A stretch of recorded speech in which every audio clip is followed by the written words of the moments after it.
بدون أي سبب كده وبدون مقدمات. اختفى فجأة وبدون أي تفسير واضح ليكي. أكيد طبعا عايزة تعرفي ليه، كملي معايا المقطع للآخر. طبعا أكيد بتقولي لنفسك وقتها كنا كويسين جدا وبنحب بعض كمان جدا، حتى ما حصلش مشكلة ما بيننا. فاتت بقى أيام وشهور ولا سؤال. هقولك بقى ليه الراجل بيختفي فجأة وبدون أي تفسير أو مقدمات من العلاقة بقى بشكل عام. أول سبب هنا بقى يعرف يعيش حياته من غيرك. يعني إيه بقى الكلام ده؟ وارد يكون شاف واحدة أفضل من وجهة نظره، شايف الإنسانة دي هتكون مناسبة ليه أفضل منك. وأكيد طبعا إنه ما كانش بيحبك، لأن الشخص اللي بيحب ما يقدرش يعيش أو يبعد عن الإنسان اللي بيحبه. تاني سبب هنا بقى عايز يبعد وينهي العلاقة دي وبدون إنه يجرح مشاعرك.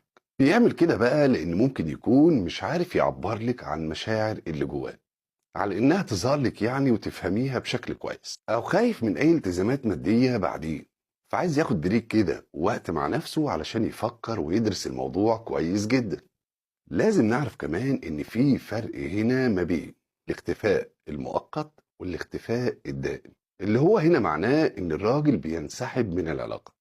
طبعا لو اختفاء مؤقت ده عمره ما يقلل من قيمة الراجل، لأن أسبابه بتكون طبيعية وعادية جدا. يعني ممكن يكون هو بعد شوية علشان بيمر بظروف معينة، ضغوط مثلا بتكون في شغله أو في حياته بشكل عام، أو بيمر بقى بظروف مادية صعبة جدا.